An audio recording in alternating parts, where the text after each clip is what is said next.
Good evening. With the family day-long weekend upon us, local parents were encouraged to bring their kids out today and have some fun. Bart Pontiacs was at the Bar Colony Heritage Center today, where a special event was held to celebrate the holiday. Families took advantage of the ideal border city weather as they gathered to the Bar Colony Center to take part in the first ever Family Day Funtastic. The kickoff event is part of the city's Disconnect to Connect campaign. So we're trying to get people to connect with each other, connect with their families outside of their TVs, their computers, those kind of gadgets. And I think it's really important that families spend time together outside of the house as well. And a photo scavenger hunt was only one of the cool things going on here today. Families got to work together in groups to find specific objects or paintings around the Bar Colony Heritage Center. And we've got snowshoeing outside as well as snow angels. In our studio we've got fingerprint family trees and some snow painting, which is something that we've created that's fairly new for us. Armed with painted fingers, kids got to show off their creative side at the center's art studio. So basically we have the templates, and they can trace whatever they want. They can do their own little trees, and then each family gets to finger paint in a whole bunch of different colors and just have all their fingerprints in like the form of a tree. Adults were even encouraged to take in some of the fun. Yeah, it's kind of like a full family activity. It's really cool because the whole family can enjoy it. It's not just for the children. And parents we spoke to enjoy the time spent with their kids. We're just checking out the museum and taking in some of the family crafting that they have available and getting some ideas for things to do at home. And just enjoying what the Bar Colony has to offer and get out of the house for a while and enjoy the nice day. And the young ones had their own favorite parts. I like all the animals. I just do the Santa hunt. Bart Pontiacs, Newcap News. And as the border city's economy continues to grow, Lloydminster becomes a destination for businesses, individuals, and families to thrive in. The Lloydminster Economic Development Corporation launched a unique book yesterday to use as a tool to entice more people to come live in our city. The limited edition photo book released by the LEDC has only 1,000 copies available. It's a collaboration between local photographers and organizations showcasing Lloydminster in a whole new light. Ward Reed says it took a while to get the finished product, but is happy with the result. And so we hope that this will simply change some views and pique some interest so that the one little piece where we note our web pages, that will get people then looking to the web pages and it will balloon from there. This book displays that. It's top quality photography, top quality print, and it just paints the picture of how bright the future is for our city in Lloydminster. If you're wondering why there are only 1,000 copies made, we wanted something that had a clear and definite value that people would keep, wouldn't toss away, wouldn't discard, would reuse and keep in a prominent location.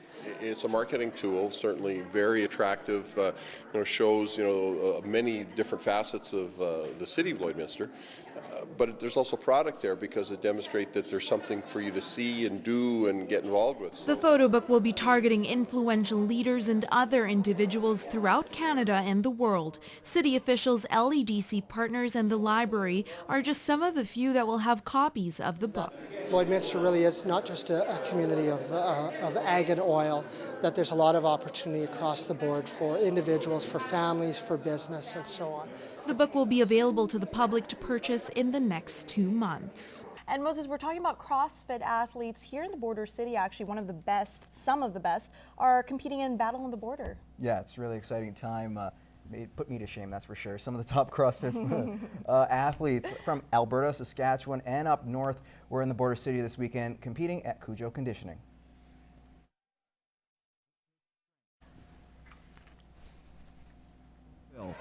Lloydminster is host to the first annual Battle on the Border. 120 athletes from Western Canada are taking part in the two-day event. Lloydminster's Eric Bergerud is taking part in his first ever CrossFit competition. There's always a little bit of butterflies in your stomach whenever you start, but it's once you get into it, it's really fun. Eric competes in the RX group, the top division in CrossFit. It's a challenge to most, and the one the Lloydminster product relishes. Physically demanding for sure, but you just know that in the end it's all about your personal best and doing what you can, and in the end it's about your fitness. Competing in the top women's group is Erin Light from Whitehorse, Yukon.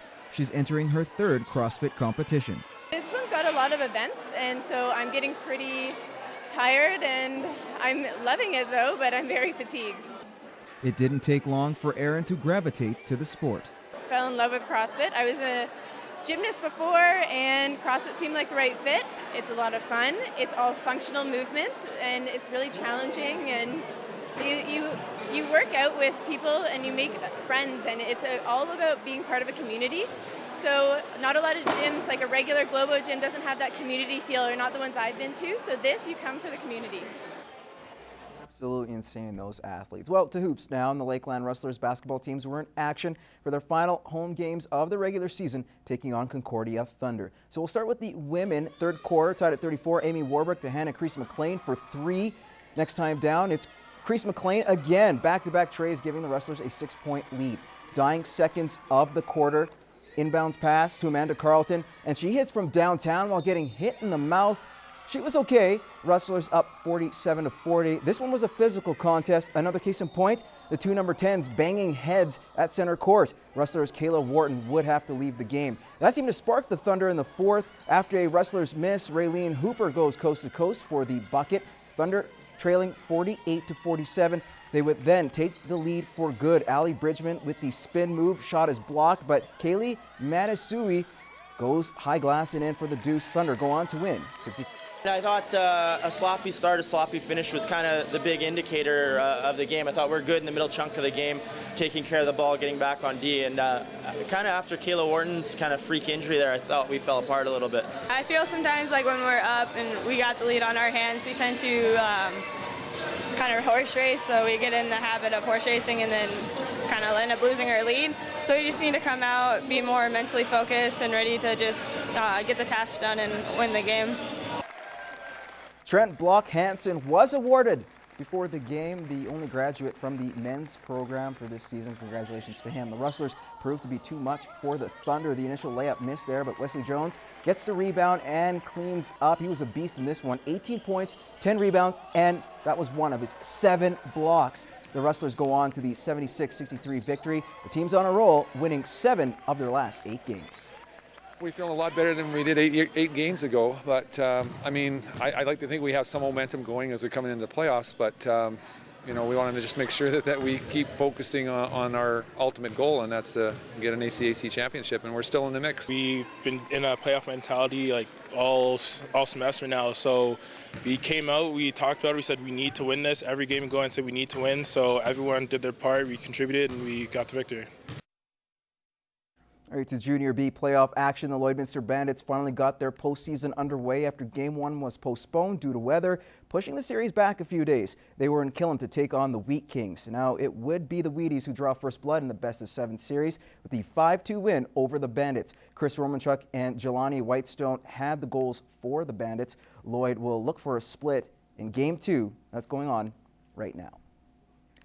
Now to the Lloydminster Bobcats AJHL action. They were on the road to take on Drayton Valley. The Cats were even at 3s after 40 minutes, but the Thunder took over in the third, scoring 3 times to win it 6-3. Frederick Tanguay had a pair of goals, while Eric Seiben chipped in with a goal and a couple helpers. The same two teams hook up again tonight in Drayton. Elsewhere in the AJHL, the Pontiacs were in a battle for first place in the North Division. Cameron Hughes had a 3-point night for the Saints, however, a goal and an assist for Dylan Richard. They ended up winning this one, Spruce Grove that is, 5-3, snapping Bonnyville's 4-game win streak. And we'll talk about the Lloydminster Universal Heat, who have been dynamite all season. Game 2 against Fort Saskatchewan, their best-of-3 series. The Heat thumped the Rangers 9-1 in the first game. This one is just concluding shortly. We'll have the scores later for you in our late cast.